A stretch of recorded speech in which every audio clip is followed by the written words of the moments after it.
اهلا بيكم في قناة مامي تريم وكارما. النهارده كنت زهقانه كده ومش عارفه اعمل اكل ايه. دايما حيرة كل يوم هنعمل اكل ايه النهارده وكده، والواحد زهق برضو من الاكل التقليدي، بحب ياكل حاجات جديده.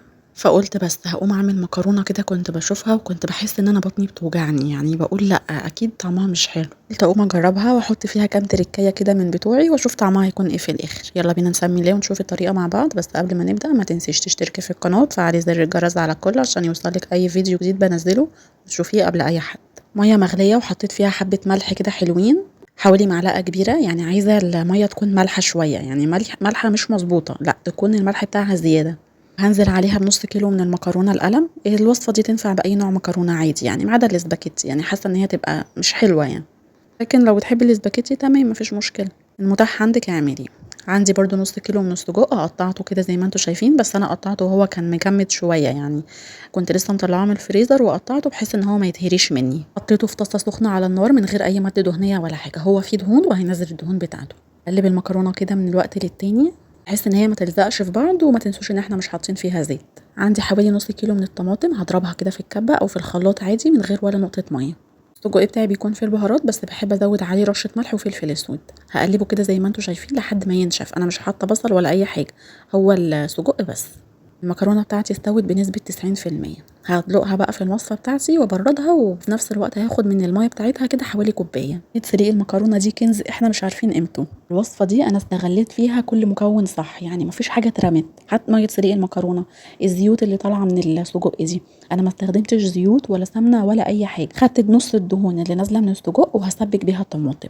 شويه الاستغلالات اللي انا عملتها دي هي اللي خلت لي الطعم في حته تانية خالص، يعني كان طعم المكرونه غني قوي كده بيها، وكله داخل في بعضه، كان طعمها حلو جدا، جربوها.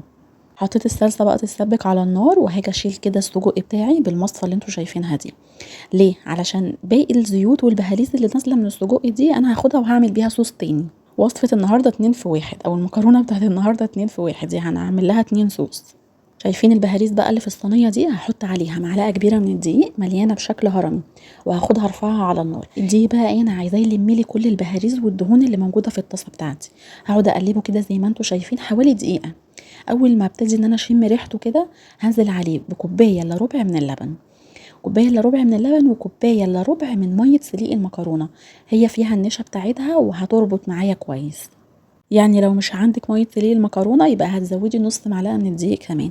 فانا عشان عندي ميه سليق المكرونه فاستخدمت معلقه واحده على كوبايه ونص من الميه، او الماده السائله، يعني لبن على ميه سلق المكرونه. هقلب الخليط ده بتاعي كويس لحد ما يربط كده والقوام بتاعه يتقل. زي ما انتوا شايفين بصوا البهاريز كده بدأت تطلع، كانت لازقه في الطاسه وهتترمي، فلا انا استخدمتها وخلت لي الطعم غني جدا، وتحس انك قاعده في مطعم كده. في المطاعم دايما بتكون في نكهات في الاكل كده احنا مش عارفينها. لا، الوصفات اللي انا بقول لكم عليها دي، لما بقول لكم دايما في وصفه يعني دي زي بتاعه المطاعم او كده، بيبقى فعلا زي بتاعه المطاعم واحلى كمان. الطماطم بتاعتي اتسبكت، انا حطيت عليها ملح، بس ملح بسيط لان المكرونه فيها ملح. والصوص الابيض اللي انا عاملاه ده برضو فيه ملح وفلفل اسود، لان انا عاملاه من البهاريز اللي نازله من السجق، وانا السجق حطيت فيه ملح وفلفل اسود. فتقللوا الملح في كل حاجه كده ما عدا المكرونه، علشان يبقى الطعم مظبوط، ولا يبقى دلع قوي ولا يكون حادق برضو قوي. حطيت حوالي نص كوبايه من الجبنه، ميكس جبن، عندك موتزاريلا حطي، رومي حطي، هيديها طعم مميز كده وهيبقى طعمها قوي شويه. وحطيت معلقه سكر صغيره على الطماطم وهي بتتسبك، يعادل الحموضه بتاعتها كده ويخلي طعمها حلو. يبقى انا كده حطيت على صلصه الطماطم، حطيت ملح وحطيت سكر وحطيت كمون وكزبره ناشفه، وحطيت بابريكا، يعني حوالي نص معلقه صغيره من البابريكا كده. اول ما اتسبكت معايا حطيت عليها الصوص الابيض اللي انا عاملاه بالجبن ده عليها، ده اسمه صوص بينك. الوصفه دي اسمها باستا بينك صوص. هقلب الخليط كده كله في بعضه، وبعدين هنزل عليها بالمكرونه واسيبها حوالي دقيقتين كده. ايه، انا سويتها بنسبه 90%، فال10% الباقيين دول عايزاهم يستووا مع الصوص بتاعي. فهقلبها كده واسيبها حوالي دقيقتين بس تشرب كده من الصوص ده، وفي نفس الوقت تستوي، وبعدين هنزل عليها بالسجق. طبعا ممكن بعد ما تنزلي عليها بالسجق تاكليها كده تبقى حلوه جدا. لو عايزه تدخليها الفرن دخليها برضو، بيبقى بيديها طعم احلى. لكن في تلك الاحوال كده او كده الاتنين احلى من بعض.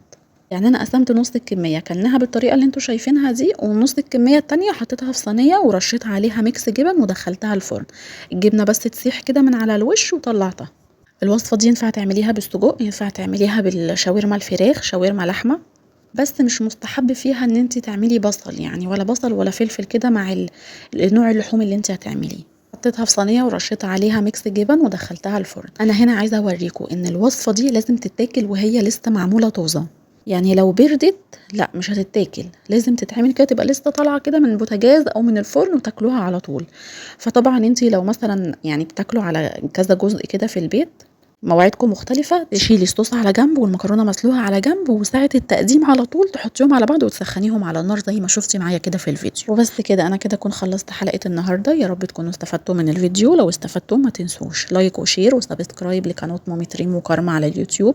ما تنسوش تجربوا الطريقة دي، هتعجبكم جدا ان شاء الله. والسلام عليكم.